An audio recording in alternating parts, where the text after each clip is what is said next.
Hello नमस्कार दोस्तों। इस वीडियो में हम लोग देखेंगे कि जीआईसी भूगोल में जो 2018 में प्रश्न पूछे गए थे उन प्रश्नों को हम लोग देखते चलेंगे। इसके पहले वीडियो में हम लोगों ने 41 प्रश्नों को देख लिया था, जो हमारा अंतिम प्रश्न था कि भारत में जिप्सम उत्पादन में निम्नलिखित में से किस राज्य का एकाधिकार है, और इसका आंसर था राजस्थान।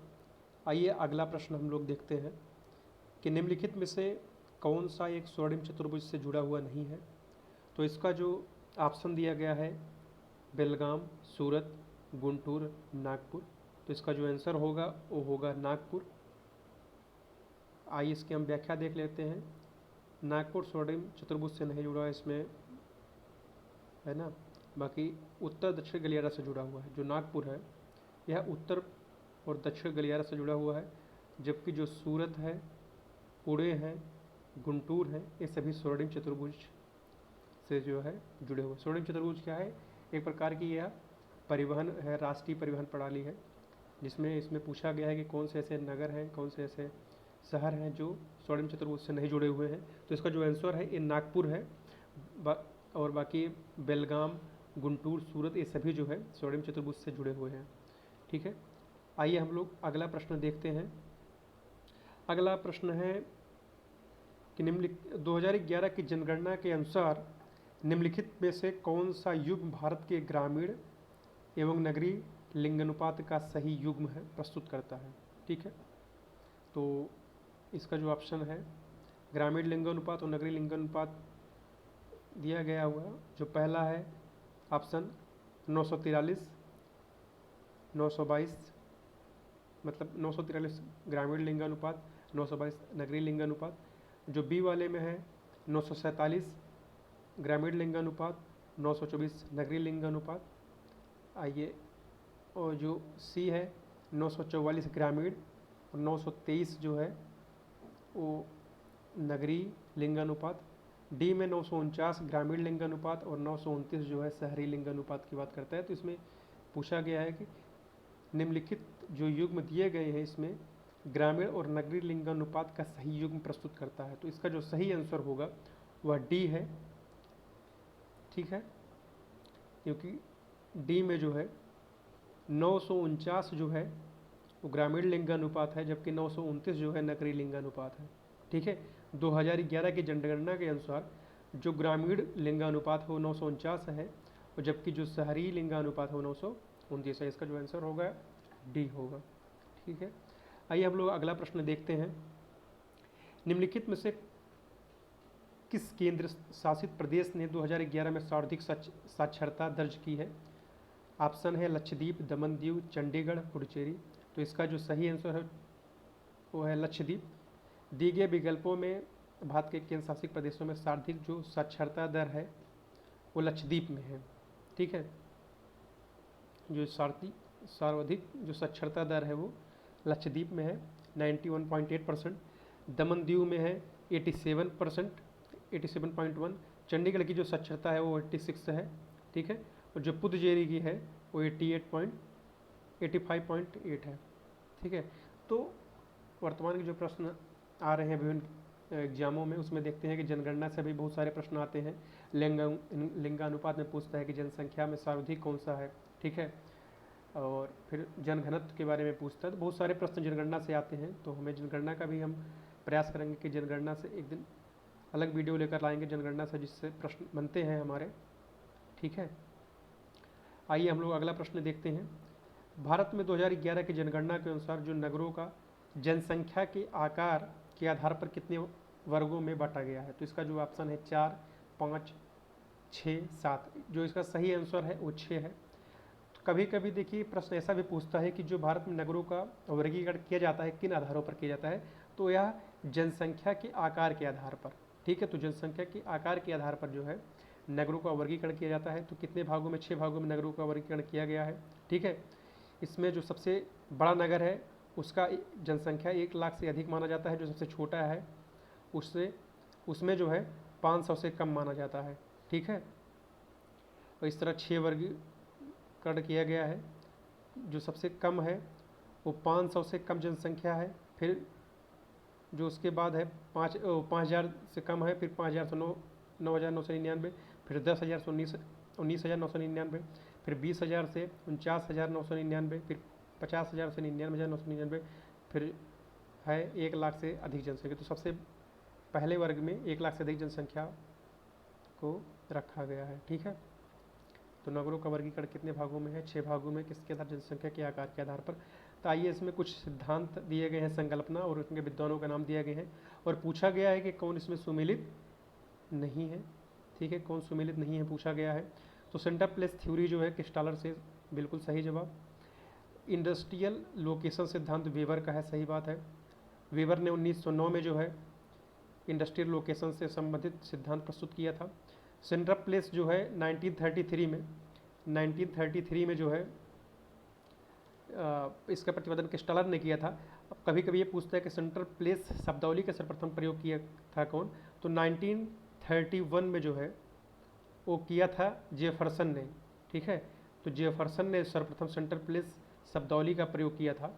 ठीक है, और सेंट्रल प्लेस थ्योरी को जो है प्रतिपादित कौन किया था? क्रिस्टालर ने सर्वप्रथम सिद्धांत के रूप में प्रतिपादित किया था। अगर पूछा जाए कि सर्वप्रथम विचार कौन सेंट्रल प्लेस के संबंध में किया था, तो सबसे पहले इस पर विचार वान थ्यूनन के द्वारा उनके सिद्धांत के जो एग्रीकल्चर के संबंध में दिया था 1826 में, तो उसमें इन्होंने सर्वप्रथम विचार व्यक्त किया था सेंट्रल प्लेस में। तो शब्दावली कौन प्रयोग किया? जेफरसन के द्वारा। सिद्धांत कौन दिया? क्रिस्टालर के द्वारा। ठीक है, तो औद्योगिक अवस्थिति के संबंध में वेबर का सिद्धांत 1909 में आया, ये भी सही है। कृषि और स्थापना सिद्धांत अभी हमने बात किया वान थ्यूनन के द्वारा 1826 में। ठीक है, इनका एक बुक था आइसोलेटेड स्टेट।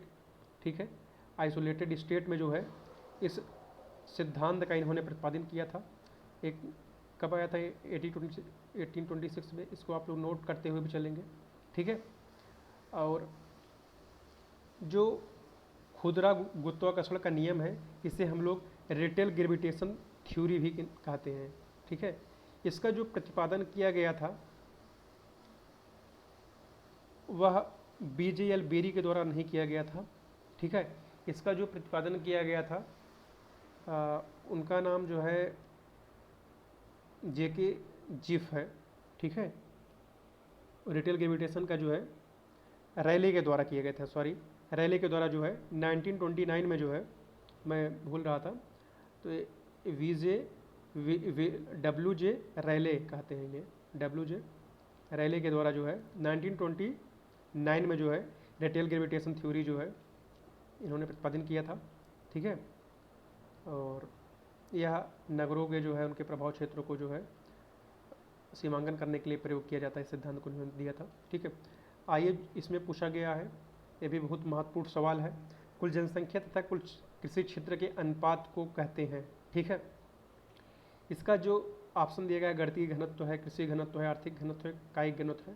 तो इसका जो सही ऑप्शन है वो कायिक घनत्व है। इसे हम फिजियोलॉजिकल डेंसिटी भी कहते हैं। आइए इसकी हम लोग व्याख्या देते हैं। इससे संबंधित बहुत सारे प्रश्न आते हैं। गणितीय घनत्व पूछता है, कभी कृषि घनत्व पूछता है, कभी आर्थिक घनत्व पूछता है। ठीक है, तो आइए देखते हैं जो कायिक घनत्व है। देखिए फिजियोलॉजिकल डेंसिटी जिसे हम कहते हैं, इसमें दिया गया है कि इसका जो होता है प्रदेश की कुल जनसंख्या तथा प्रदेश के कुल कृषि क्षेत्रों के आधार पर निकाला जाता है। ठीक है, फिर उसके बाद जो कृषि घनत्व होता है वह प्रदेश में कुल संलग्न कृषि पर आधारित जनसंख्या और कुल कृषि क्षेत्र में देखते हैं। तो इसमें क्या है कि जो जनसंख्या है वो कृषि में कितना संलग्न है और कितना कुल कृषि क्षेत्र है, उसके आधार पर हम एग्रीकल्चर डेंसिटी निकालते हैं। जबकि जो फिजियोलॉजिकल डेंसिटी है वो प्रदेश की कुल जनसंख्या को एग्रीकल्चर जो है, जो कुल क्षेत्र है, उससे विभाजन करके हम लोग निकालते हैं। ठीक है, फिर उसके बाद इकोनॉमिक जो डेंसिटी है वह देश की कुल जनसंख्या को और देश में जो संपूर्ण संसाधन है उसके आधार पर हम लोग निकालते हैं। और जो मैथमेटिकल डेंसिटी या गणितीय जनसंख्या है, घनत्व है, प्रदेश की कुल जनसंख्या को कुल क्षेत्रफल के आधार पर जो है हम लोग डिवीजन। देखिए इसको जो है याद करने का सही तरीका है कि जो जनसंख्या होता है वह हमेशा अंश के रूप में होता है। जैसे हम लोग को फिजियोलॉजिकल डेंसिटी निकालना था, प्रदेश की कुल जनसंख्या को हमने देखा, और जब एग्रीकल्चर डेंसिटी निकालना था तो हमने एग्रीकल्चर में संलग्न जनसंख्या को देखा। जब हमने आर्थिक निकालना था तो हमने देश में कुल जनसंख्या को देखा। जब गणितीय निकालना था तो अब भी हमने देश की कुल जनसंख्या को देखा। केवल हमको जो है हर में बदलाव देखने को मिलता है। ठीक है, डिनोमिनेटर जिसे हम कहते हैं, ठीक है। इसकी देखिए जो कई देश में कुल कृषि योग्य भूमि में, इसमें भी कुल कृषि योग्य भूमि को देखते हैं, लेकिन इसमें कृषि का संलग्न जनसंख्या हो जाता है। ठीक है, आइए हम लोग अगला प्रश्न देखते हैं। ठीक है, निम्नलिखित में से कौन सा कथन सही है? ठीक है, ऑप्शन दिए गए हैं। पूर्ववर्ती सरिताएं भूमि की संरचना से संयोजित होती हैं। ठीक है, पूर्ववर्ती सरिताएं क्रमवर्ती सरिताएं होती हैं, पूर्ववर्ती सरिताएं आक्रमवर्ती सरिताएं होती हैं, पूर्ववर्ती सरिताएं अनुवर्ती सरिताएं होती हैं। ठीक है, तो इसका देखिए जो सही ऑप्शन है वह सी है, क्योंकि जो पूर्ववर्ती सरिताएं होती आक्रमवर्ती होती हैं, अर्थात ये ढाल का अनुसरण नहीं करती हैं। ठीक है, जबकि इसमें दिया गया है पहले में कि जो पूर्ववर्ती सरिताएं होती भूमि की संरचना से संबंधित होती हैं। पहला ही गलत है, क्योंकि जो पूर्ववर्ती सरिताएं होती भूमि की संरचना से संबंधित नहीं होती हैं। ठीक है, वे ढाल का अनुसरण भी नहीं करती हैं, क्रमवर्ती भी नहीं होती हैं क्योंकि ढाल का अनुसरण नहीं करती हैं। और पूर्ववर्ती सरिताएं अनुवर्ती सरिताएं होती, ये भी गलत है। ठीक है, इसकी हम व्याख्या भी देख लेते हैं। जो पूर्ववर्ती सरिताएं होती आक्रमणवर्ती सरिताएं होती हैं। नदी जल मार्ग में कोई अवरुद्ध ढाल आ जाए तो नदी उसे काटकर पुनः जो है अपने मार्ग पर ही बहती है। ठीक है, मतलब ढाल आने पर उसे काटकर अपने मार्ग पर ही बहती है। पूर्ववर्ती सरिताएं धरातली ढाल एवं संरचना से संयोजित नहीं होती हैं। ठीक है, यह है इसकी विशेषताएं। आइए हम लोग अगला प्रश्न देखते हैं। निम्नलिखित परमाणु शक्ति संयंत्रों में से किसकी क्षमता सर्वाधिक है? तो इसका जो ऑप्शन है कहेगा कलपक्कम, ककरापारा, कुडनकुलम। तो इसका जो सही ऑप्शन है कुडनकुलम है। कुडनकुलम में जो है ये तमिलनाडु में अवस्थित है। पूछा जाता है कि जो भी ये परमाणु संयंत्र है कहाँ पे स्थापित है, तो कलपक्कम और एक कुडनकुलम दोनों जो है तमिलनाडु में है, कैगा कर्नाटक में है, और जो ककरापारा हमारा संयंत्र है वो गुजरात में स्थित है। ठीक है, आइए इसका हम लोग व्याख्या देख लेते हैं। ठीक है, इसका जो आंसर है हमने बताया कुडनकुलम है। ठीक है, तो कुडनकुलम की जो है इसकी जो क्षमता है 2000 MW क्षमता के साथ यह भारत का सबसे अधिक क्षमता वाला परमाणु संयंत्र है। तो पूछा जाता है भारत का सबसे अधिक परमाणु क्षमता वाला परमाणु शक्ति संयंत्र कौन सा है, तो कुडनकुलम है जो तमिलनाडु में अवस्थित है। ठीक है, और कैगा कर्नाटक में है, इसकी जो क्षमता है 440 MW है। ठीक है, कलपक्कम का जो है 5000 है, ककरापारा का जो है 440 है। ठीक है, तो सबसे अधिक जो है कुडनकुलम का है। ठीक है, आइए हम लोग अगला प्रश्न देखते हैं।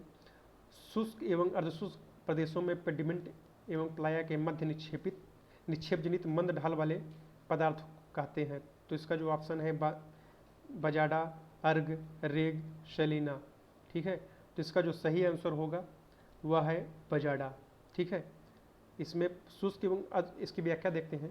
शुष्क एवं अशुष्क प्रदेशों में पेडिमेंट एवं प्लाया झील के मध्य जो है निक्षेप जनित मंद ढाल वाले मैदानों को हम क्या कहते हैं, बजादा कहते हैं। ठीक है, कभी कभी पूछा जाता है कि जो पेडिमेंट होता है उनके बीच में होता है, तो वह बजाडा और पर्वतीय अग्रभाग के मध्य होता है। ठीक है, पेडिमेंट हुआ, बजाडा हुआ, ये अधिकतर जो है शुष्क अर्धशुष्क क्षेत्रों में देखने को मिलता है। प्लाया झील हुआ। ठीक है, तो रेगिस्तानों भागों में स्थित पर्वतों के अग्रभाग, या देखिए इसमें व्याख्या में भी दिए गए पर्वतों के अग्रभाग तथा बजादा के मध्य जो है ढालयुक्त एक सतह होता है जिसे हम पेडिमेंट कहलाते हैं। ठीक है, तो मरुस्थलीय भागों में निम्नगर्तों वर्षों के समय कभी झल भर जाता है, धीरे धीरे नदियाँ कभी सूख जाती हैं, तो उस प्रकार के कुछ झीलों का निर्माण हो जाता है जिसे हम प्लाया झील या बालसन या सोलिनस झील के नाम से जानते हैं। ठीक है, अगला प्रश्न हम लोग देखते हैं।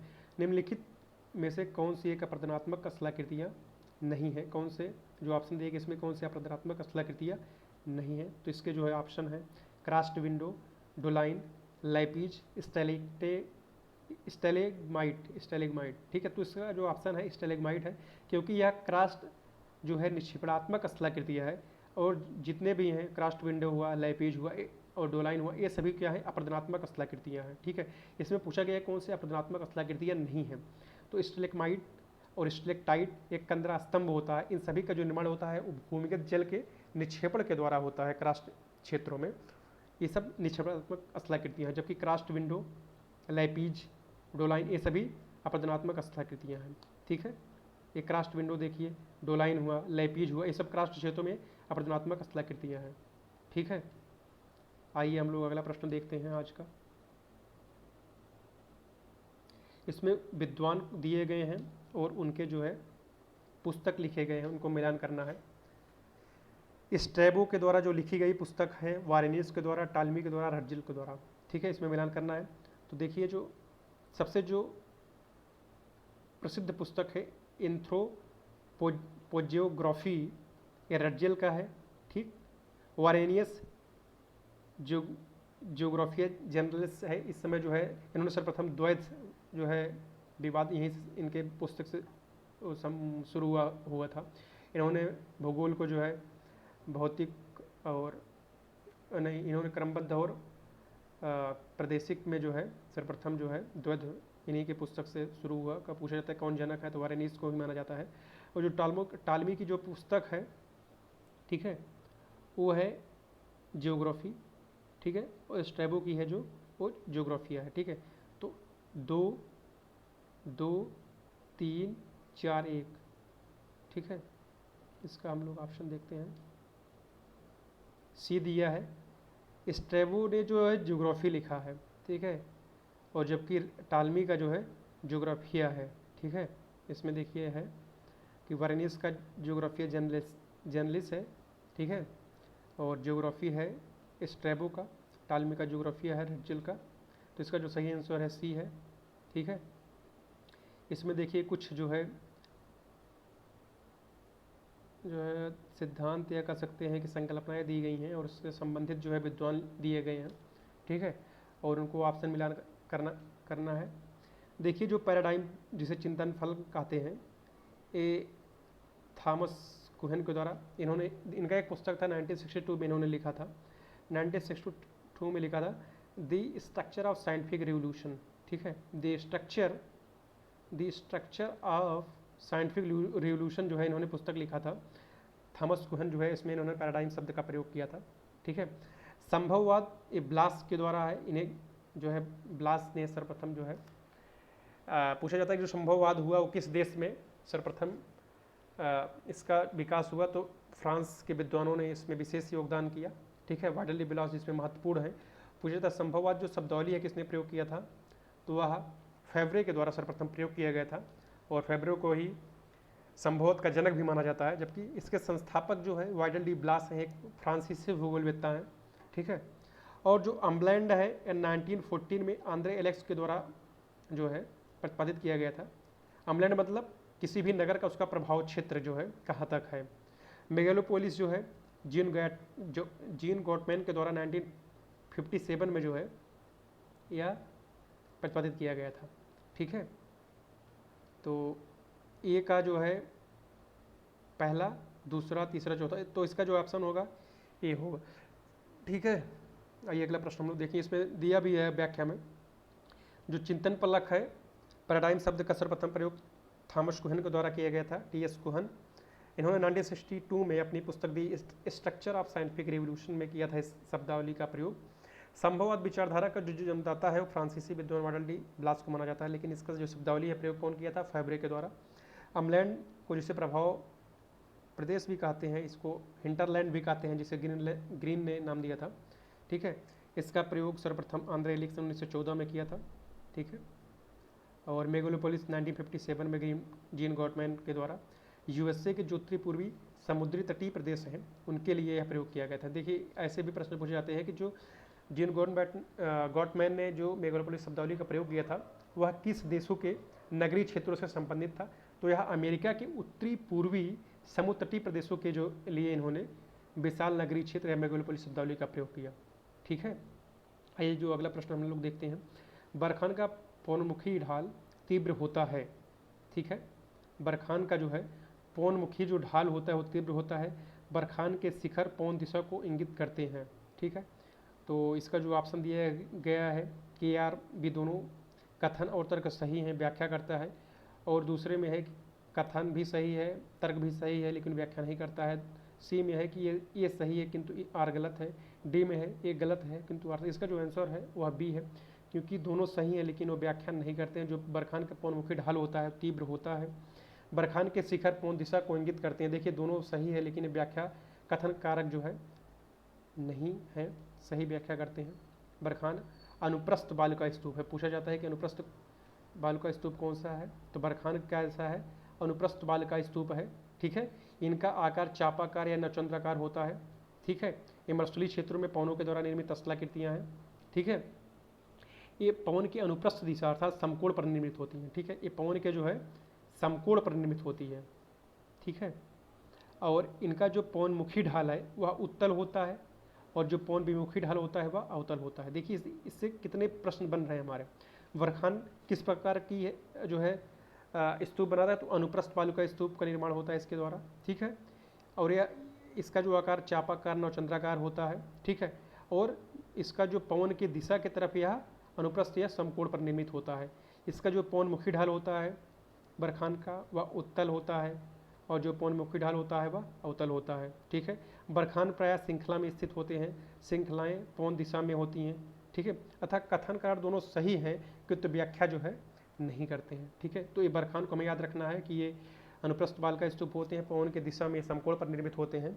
पवनमुखी जो ढाल होते हैं वह कैसे होते हैं, वह उत्तल होते हैं, और जबकि जो पवन विमुखी ढाल होते हैं वह अवतल स्थित होते हैं। ठीक है, तो बरखान जो है कुछ इस तरह जो है देखने को मिलता है। इधर से पवन अगर आते हैं समकोण पर जो है निर्मित होती हैं स्थलाकृतियाँ। ठीक है, अगला प्रश्न है किसका कथन एक संसाधन होते नहीं बनते हैं। ऑप्शन दिए गए हैं गोड्ज, आर एन ब्राउन, आरी मर्फी, जिम्मरमैन। तो इसका जो सही ऑप्शन है वह जिम्मरमैन है। जिम्मरमैन ने ही संसाधन के संबंध में अपना विचार व्यक्त किया था। इन्होंने बताया संसाधन होते नहीं बल्कि बनते हैं। ठीक है, और मनुष्य का इन्होंने बताया कि जो मनुष्य का ज्ञान सबसे बड़ा संसाधन है। ठीक है, और मानव के ज्ञान एवं तकनीकी विकास के साथ साथ जो प्राकृतिक पर्यावरण के तत्व हैं उस संसाधन में बनते जाते हैं। ठीक है, इन्होंने बताया कि कोई भी तत्व तभी तक सभी संसाधन बना जाएगा जो हम मानव की आवश्यकताओं को पूर्ति करता हो। ठीक है, ऑप्शन अगला जो प्रश्न है देखिए, निम्न में से किस देश की स्थानांतरण कृषि को तमराई कहा जाता है। इसका जो ऑप्शन है श्रीलंका, म्यांमार, फिलीपींस, थाईलैंड। तो इसका जो तमराई है वो थाईलैंड में स्थानांतरित कृषि को कहा जाता है। ठीक है, श्रीलंका में चन्ना कहा जाता है। ठीक है, तो इस तरह अलग अलग जो है म्यांमार में तुंगिया कहा जाता है। ठीक है, तो अलग अलग देशों में इसको जो है अलग अलग तरीक़ों से हम लोग देखते हैं नाम दिया जाता है। ठीक है, फिलीपींस में केंगिन कहा जाता है, म्यांमार में तुंगिया कहा जाता है। ठीक है, तो आइए अगला जो प्रश्न है हम लोग देखते हैं। निम्नलिखित देशों में से कौन सा अपने गेहूं उत्पादन का लगभग 2/3 निर्यात कर देता है। ऑप्शन है ऑस्ट्रेलिया, कनाडा, अर्जेंटीना, जर्मनी। तो इसका जो सही ऑप्शन है वो कनाडा है। कनाडा अपने गेहूं उत्पादन लगभग 2/3 भाग जो है निर्यात कर देता है। ठीक है, गेहूं के कुल निर्यात में इसका लगभग 60% जो है ग्रेट ब्रिटेन जो है प्राप्त करता है। ठीक है, अगर पूछा जाता है कि जो कनाडा है अपने सबसे अधिक जो है गेहूं को निर्यात किस देश को करता है, तो वह किसको है, ग्रेट ब्रिटेन को करता है। ठीक है, और शेष यूरोप के अन्य देश भी गेहूँ प्राप्त करते हैं। ठीक है, आइए अगला प्रश्न हम लोग देखते हैं। 2011 में भारत में 2011 की जनगणना के अनुसार नगरों को जनसंख्या के आकार के आधार पर कितने वर्गों, अभी इसके पहले भी एक क्वेश्चन हम लोगों ने डिस्कस कर लिया जो है, यह इसका आंसर है 6 भागों में जो है नगरीय जनसंख्या के आकार के आधार पर नगरों का वर्गीकरण किया जाता है। अगला प्रश्न है कि जनसंख्या नीति दस्तावेज में राष्ट्रीय सामाजिक जनांकीय उद्देश्यों की प्राप्ति हेतु इंगित उपायों को निम्नलिखित में से कौन एक घटक नहीं है। पूछा गया है जनसंख्या नीति दस्तावेज में राष्ट्रीय सामाजिक जनांकीय उद्देश्यों की प्राप्ति हेतु इंगित उपायों का निम्नलिखित में से कौन सा एक घटक नहीं है। ऑप्शन दिया गया है महिलाओं को सशक्तिकरण करना, गैर सरकारी संस्थाओं एवं निजी क्षेत्र के साथ सहयोग, ग्रामीण विकास केंद्रों को मजबूत करना, परिवार कल्याण सेवाओं को उत्थान करना। तो इसमें जो है इसका जो आंसर है बी है। बी को जो है इसमें ये इसके घटक नहीं है, बल्कि महिलाओं को सशक्तिकरण करना, गरीबी विकास केंद्रों को मजबूत करना, परिवार कल्याण सेवाओं को ध्यान रखना, उत्थान करना, ये सब जो है इसमें सम्मिलित है। ठीक है, जबकि गैर सरकारी संस्थाओं एवं निजी क्षेत्रों के साथ सहयोग जो है इसमें बात नहीं की गई है। आइए अगला प्रश्न हम लोग देखते हैं। जनसंख्या की दशकीय वृद्धि दर 2001 से 2011 के घटते क्रम में राज्यों का सही क्रम का चुनाव कीजिए। ठीक है, देखिए जनगणना से कितने प्रश्न आ रहे हैं हमारे। तो पहला जो ऑप्शन है मेघालय, और इसमें पूछा गया है कि जो जनसंख्या का दशकीय वृद्धि दर है वह घटते क्रम में राज्यों का सही क्रम देना है, जो उनका जो दशकीय वृद्धि है वो घटते क्रम में देना है। तो मेघालय, अरुणाचल प्रदेश, बिहार, जम्मू कश्मीर, मेघालय, बिहार, जम्मू कश्मीर, अरुणाचल प्रदेश। अगला है अरुणाचल प्रदेश, मेघालय, बिहार, जम्मू कश्मीर, फिर है बिहार, अरुणाचल प्रदेश, मेघालय, जम्मू कश्मीर। इसका जो सही ऑप्शन है ए है। सबसे अधिक जो है मेघालय में है, फिर अरुणाचल प्रदेश में इसकी वृद्धि है, फिर बिहार में है, फिर जम्मू कश्मीर में। तो इसमें क्या है, घटते दर पे पूछा गया है, ठीक है। तो इसमें देखिए घट रहा है, सबसे अधिक मेघालय में है, फिर अरुणाचल प्रदेश में है, फिर बिहार में है, फिर जम्मू कश्मीर में है, ठीक है। इसका जो सही ऑप्शन होगा ये है। अगला प्रश्न हम लोग देखते हैं। उत्तर प्रदेश 2011 में निम्नतम स्त्री पुरुष साक्षरता अंतराल वाला जनपद है, ठीक है। इसमें दिए गए हैं कानपुर, इलाहाबाद, गाजियाबाद, लखनऊ। तो इसका जो सही आंसर है वह कानपुर नगर है। कानपुर नगर में जो है वह स्त्री एवं साक्षरता जो आप पूछा गया, साक्षरता दर पूछा गया ना, कि इसमें स्त्री पुरुष साक्षरता अंतराल जो है वो सबसे अधिक कानपुर नगर में है, ठीक है। इसमें देखिए पुरुषों में कानपुर में 83.6 है, जबकि स्त्री में जो है 75.1 है, ठीक है। तो स्त्री साक्षरता अंतराल वाला जनपद है, निम्नतम जो है, सबसे कम जो है यहाँ पे अंतर है, ठीक है। आज का अंतिम प्रश्न इस 2018 में आए हुए प्रश्नों में की श्रृंखला में हम लोग देख रहे थे। तो 2018 का ये अंतिम प्रश्न है, 62 प्रश्न आए हुए थे। कुल जनसंख्या में अनुसूचित जाति जनसंख्या का भाग सर्वाधिक है, ठीक है। ऑप्शन है उत्तर प्रदेश में, बिहार में, पंजाब में, हरियाणा में। तो इसका जो सही आंसर है उत्तर प्रदेश में। भारत में अनुसूचित जो जाति है वह सबसे अधिक उत्तर प्रदेश में देखने को मिलता है। सबसे अधिक जो अनुसूचित जातियाँ हैं वो कहाँ पे हैं, उत्तर प्रदेश में, ठीक है। और इसकी जो कुल जनसंख्या है देख लीजिए यहाँ पे दिया गया है। उसी प्रकार बिहार में अनुसूचित जाति की जनसंख्या इतना है, अलग अलग राज्यों में जो है इसकी जनसंख्या दी गई है, ठीक है। तो इस तरह हम लोगों ने आज के जो है 2018 में जीआईसी में भूगोल से संबंधित जो प्रश्न आए हुए थे सभी प्रश्नों को हम लोगों ने देख लिया और उनके व्याख्या भी हम लोगों ने देखा, ठीक है। तो अगला जो होगा हमारा जीआईसी भूगोल में जो भी अगले वर्षों में प्रश्न आए हुए हैं जीआईसी में, उन प्रश्नों को हम लोग व्याख्या देखेंगे। तो अगर आप लोगों को ये हमारी सीरीज़ अच्छी लगे तो आप लोग लाइक करें, शेयर करें, सब्सक्राइब करें और कमेंट करें। और जो भी आप सुधार करने को, अगर आप कोई लगता है कुछ सुधार करना चाहिए तो अपना आप कमेंट के थ्रू हमको जो है बताएं, उस पर विशेष ध्यान रखा जाएगा, ठीक है। तो बहुत बहुत धन्यवाद आप सभी का सहयोग के लिए।